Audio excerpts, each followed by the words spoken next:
Alright guys, this is our second read aloud of this week for Earth Day. This is a true story of Jadav Paying, The Boy Who Grew a Forest by Sophia Goles.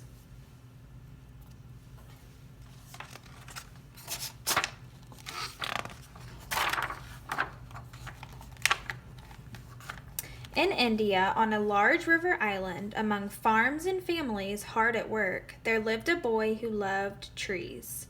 Trees meant shade, food, and shelter for many.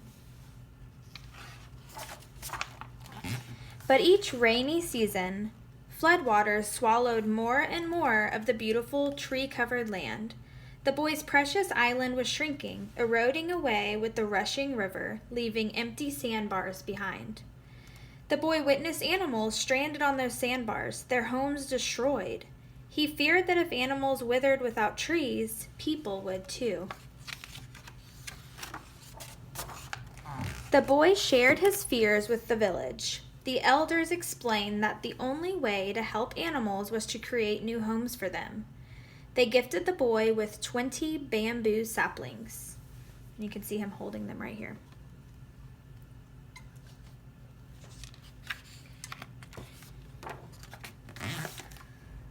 Alone he canoed down the muddy river. He wished he could cover all the land with trees.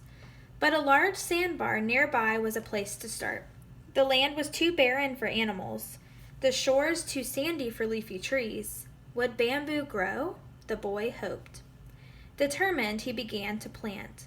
1 shaft, 2, then 3.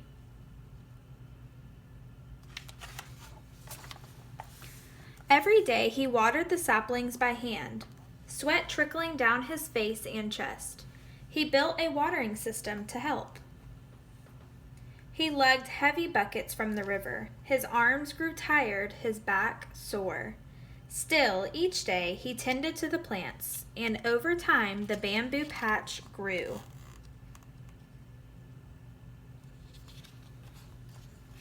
Into a healthy thicket.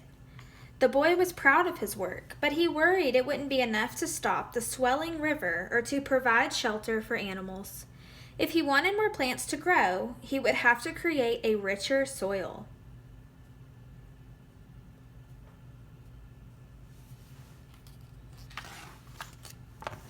The boy carried cow dung, earthworms, termites, and angry red ants that bit him on the journey to their new home.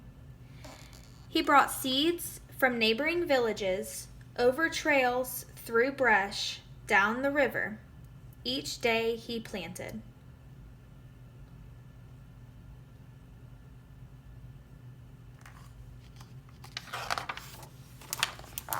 As years passed and the boy grew, so did a forest. 10 acres, 20 acres, then 40.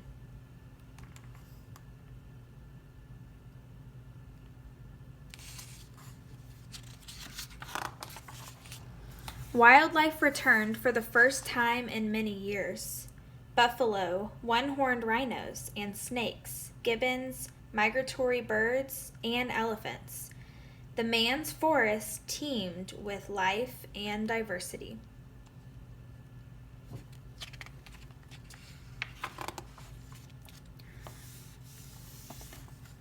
Not everyone was happy. Fear swept over the villages when tigers arrived.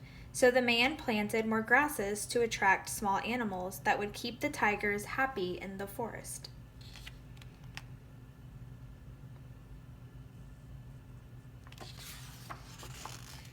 Elephants wandered into neighboring farms to feast on the crops, so the man planted more fruiting trees to help feed the hungry elephants.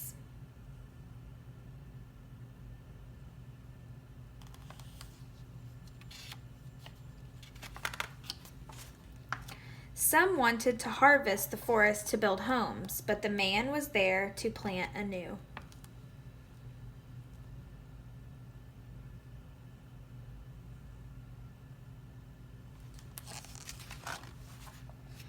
Others tried to hunt the animals for their horns and fur, but the man was there to protect.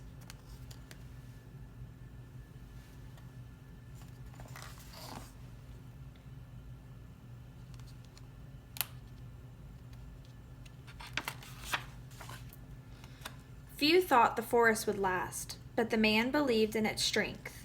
Now in India, on a large river island, among wildlife and trees as tall as buildings, there lives a man who planted a forest.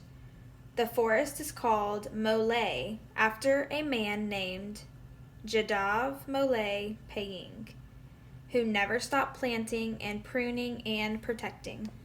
And right here is a quote. It says, "Only by growing plants the earth will survive."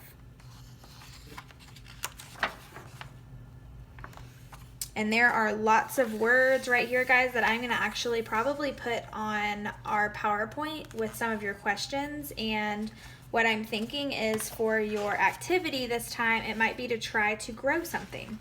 So this will be perfect for this week with Earth Day, and really any week. So we want to make sure we're thinking of the earth even beyond Earth Day. We want to think about the earth every single day or as often as we can. It gives us so much. The least we could do is try our best to live on it as nice and kind as we can. So be sure this was our second read aloud this week. Our third one is one of my favorite books that I just came across.